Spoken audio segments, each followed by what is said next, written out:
Welcome to Straight Talk's wrap of day one here at Karaka in New Zealand.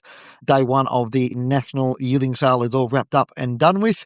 Straight Talk, of course, brought to you by our fabulous sponsors, Inglis and Darley. Tim Rowe, it was a day of very positive trade. It ended fairly strongly. Actually, I left the complex a little earlier than you, and I was checking the phone on the bus on the way back, and there was a few late dramas and a few big lots that sort of bolstered the numbers late in the day. Yeah, there was a Snitzel Colt that Guy Mulcaster bought for obviously Chris Waller and one of their well-known clients that be racing in Sydney at 850,000. Sadly, it's only it's out of Amarilla, or I can't even say it myself now. Guy Mulcaster had problems as well. Group 1 winner won the New Zealand Oaks. Sadly, it's only the second and last foal out of Amarilla. She died after following that colt, but he's a lovely, strong colt and, probably fairly versatile going on pedigree. And two, Guy Mulcaster and some Asian buyers went toe-to-toe from about 400, I think. Yeah, it really seemed to, it was sort of summed up it was a fairly strong day, just sort of, looking at the numbers and just going through that at the moment, Tim, it was a day where we had, I'm just actually trying to find the numbers as we speak. It was a day where we had, a very long day, put it that way. There was 290 catalogue and 270 offered and 206 horses sold. So it was a very busy day and a long day of trade. Over $38 million traded on day one. I think that'd be close to a record for a day at Karaka, wouldn't it, Tim, given how long the day was. Averages was 185,000, which is up about 20,000 or 22,000 on last year. Median up 20,000, which they'd be happy with. And as you mentioned, a top lot of $850,000. So the raw numbers were very positive from New Zealand Bloodstock point of view. Now, they are hard to compare year on year because of the extended session. Obviously, this sale this year has sort of been condensed in days, but the days themselves have been lengthened, which sort of changes the nature of it a little bit, doesn't it, Tim? And it made it a fairly long day out there, but it didn't seem to have too many lulls. No, and as we hear from Mike Kneebone in a minute, he said they probably are heading towards a record, and a lot of big lots to go tomorrow. But they were really satisfied with the day's trade. Walking back to the hotel, bumped into a couple of Bloodstock agents, and they thought they got value. Buying Super Success for half what they sort of valued them at. So there is winners on both sides of the fence, and for New Zealand's biggest sale, I think it's been a really positive start for them. Yep, and you caught up with Mike Kneebone from New Zealand Bloodstock after day one to give his summary of how things progressed. Mike, wrapping up day one of Karaka this year.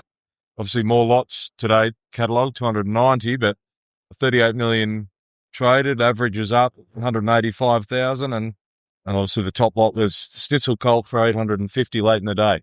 Yeah, I think that, we're on track for a record sale again. I think the way we're going, Tim, if you have a look at the figures and, there's 19 horses made 400 grand or more at this stage.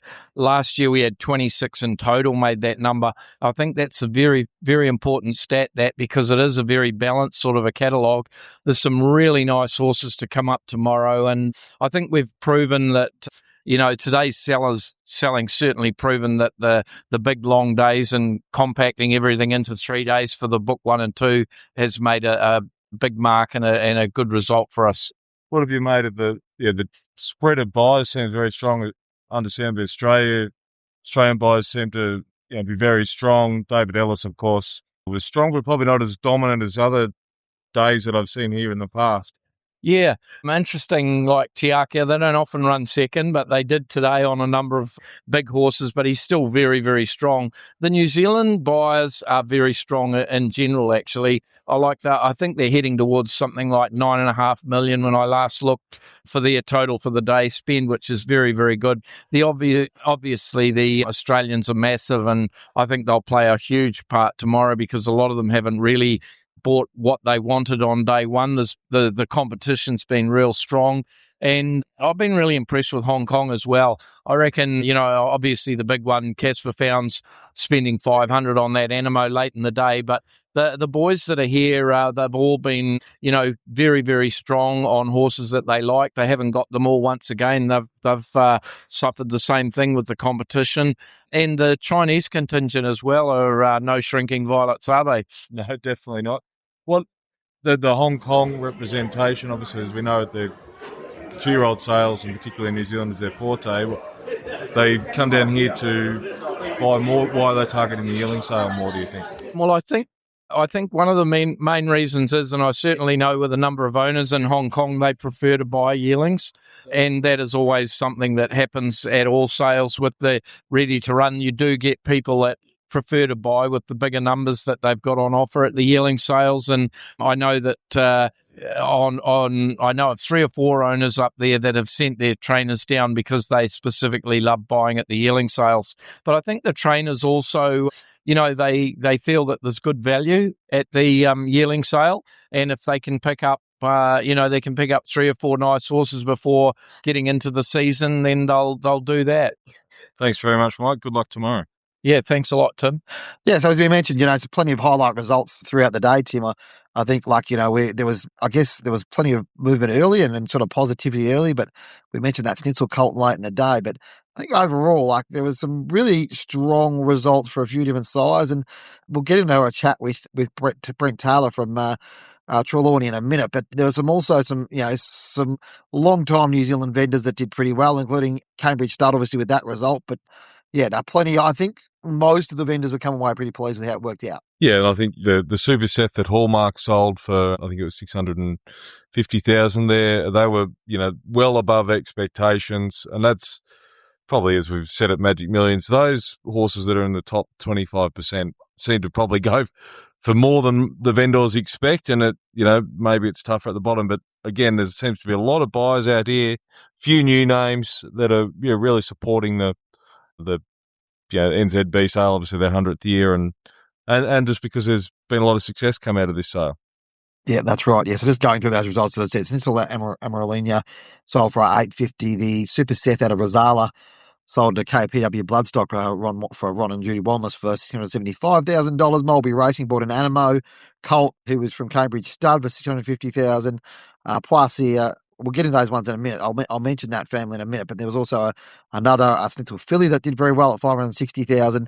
So, yeah, sort of a smattering of really strong results, which is probably what we expected. I think Andrew Seabrook summed it up last week when he said to us, Tim, when we spoke to him ahead of the preview, he said there might not be 1 or 2 big lots, like huge lots, but there's certainly probably plenty of that sort of, 500 to 1 million sort of lots that are going to go through. And that certainly proved the case today, didn't it? Yes, absolutely. And yeah, as we just heard from Mike's touch on, I think it was 19 above 14, 400,000. Then again, that was really pleasing to them.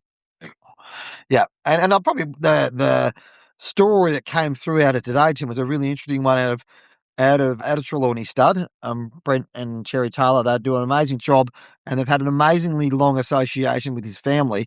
The Poissy out of Rakaya, who's the half-do grunt, was purchased, probably not surprisingly, by yearling, who's Dan Grunt, and will race for Gay Waterhouse and Adrian Bott going forward. But there was also a couple of other big results in that family as well, which was, it was kind of, I guess we know these Kiwi families are really key part of the Wooten Bassett out of Zaydani sold for $450,000, which was interesting. Derby Racing part of that partnership, but that horse also goes to Gay Waterhouse and Adrian Bott.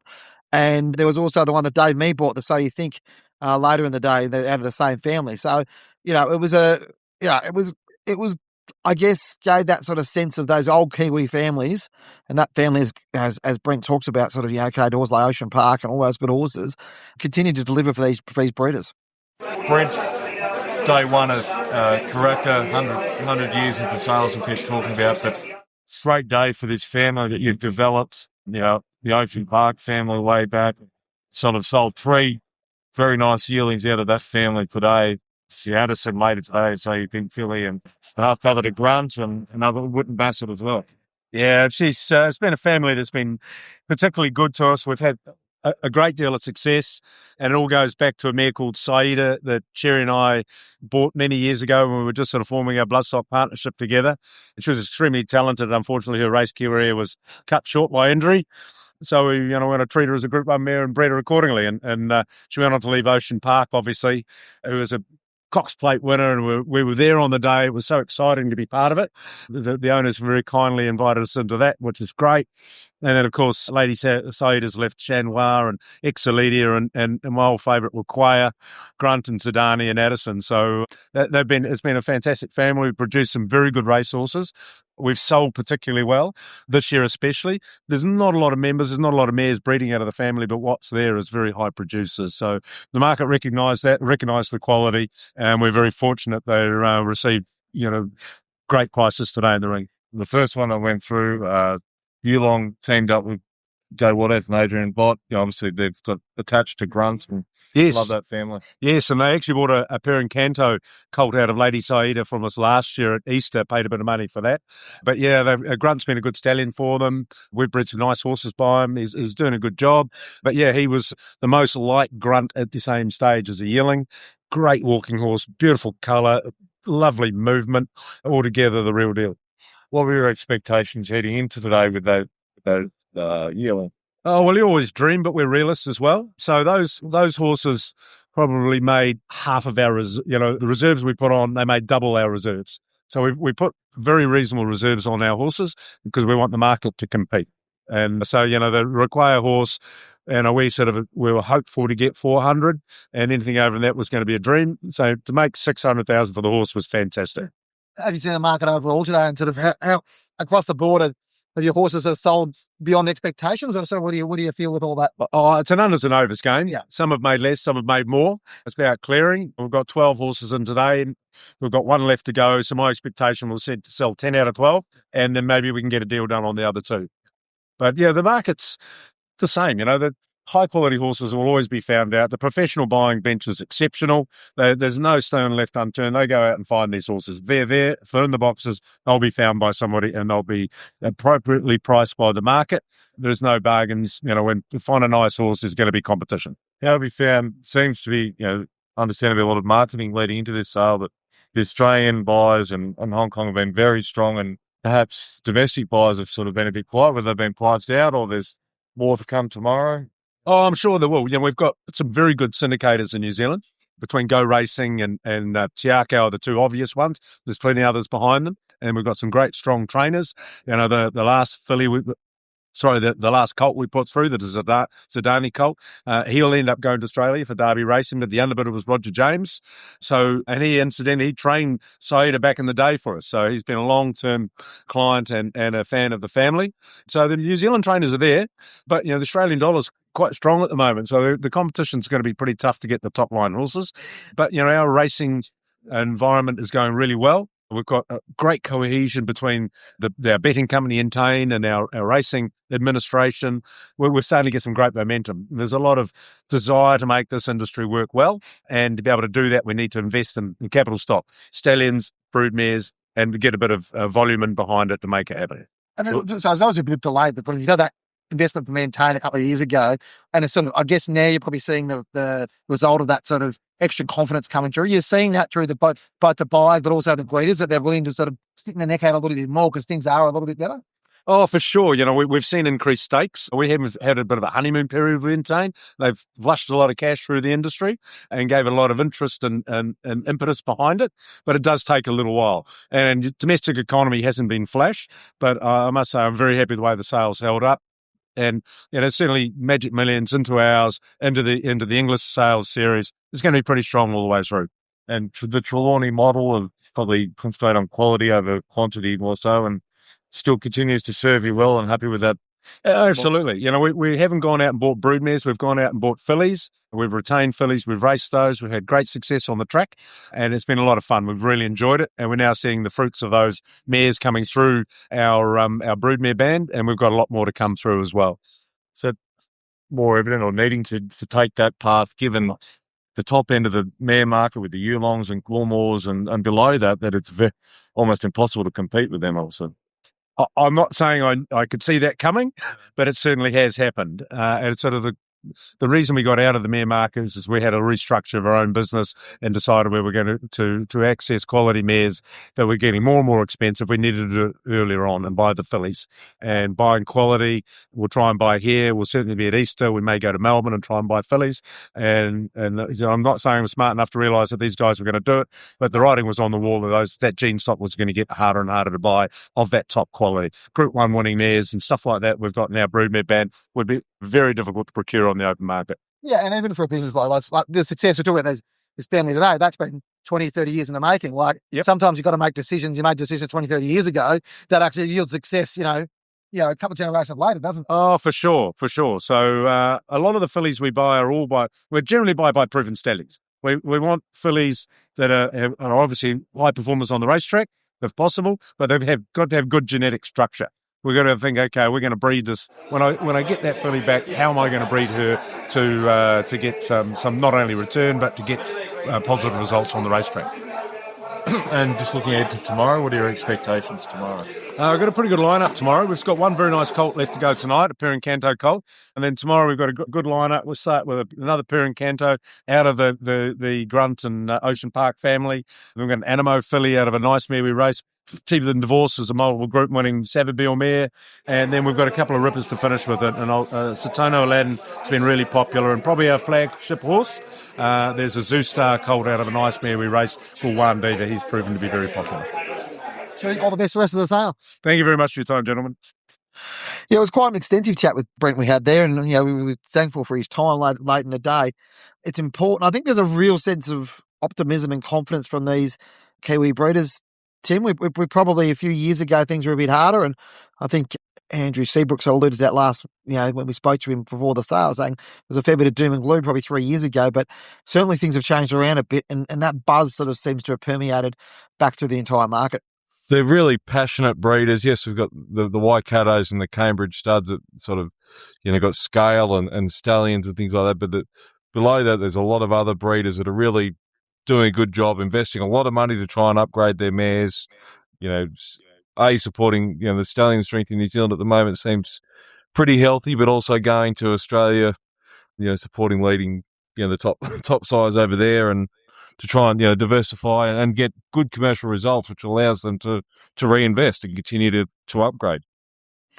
So we shoot forward to tomorrow now, Tim, and there's a sort of an expectation that tomorrow might be even a bigger day in terms of trade and the way things are by the sound of things. There's certainly a degree of confidence sort of looking forward into the level of horse available tomorrow and the competition they'll go on. Another big day, I think 290 lots or catalogue to go through. Yeah, it will keep us very busy. But anything sort of stand out to you from tomorrow, Tim, out of the lots that we sort of do have as the pinpoints of the one to watch? Look, all I say is I think fillies might be pretty strong because Guy Mulcaster, after buying that, Snitzel Colt alluded to the fact that he's going to be strong on some fillies tomorrow. I'm just sort of looking at some of them here that, what have we got? There's Satono Aladdin's sold very well. Cambria Park's got a nice colt there. Tomorrow sort of earlier in the session. Henley Park's got a St Mark's Basilica filly that's expected to go quite well, and obviously Home Affairs and Super Seth. Alabama Express has got some nice yearlings in tomorrow as well, and of course Praseer, the sister to Prowess and Seashells, who topped the sale a couple of years ago. She goes through as lot 387, so I think she'll be popular. Just with her residual value, will be significant, and it'll be interesting to see who tries to tap into that family. Yeah, and I think there's just some of those families we know quite well. They do tend to come back year after year here, and they do tend to resonate well with the buyers. So, that rounds out our day one review of Karaka. It was a highly successful day. We move into day two. Plenty to look forward to. We're back in tomorrow to talk to you then. Thanks to our sponsors, Inglis and Darley. Yep, if you want us to interview anyone or got any story ideas, email us at editor@thestraight.com.au, and we'll talk to you tomorrow.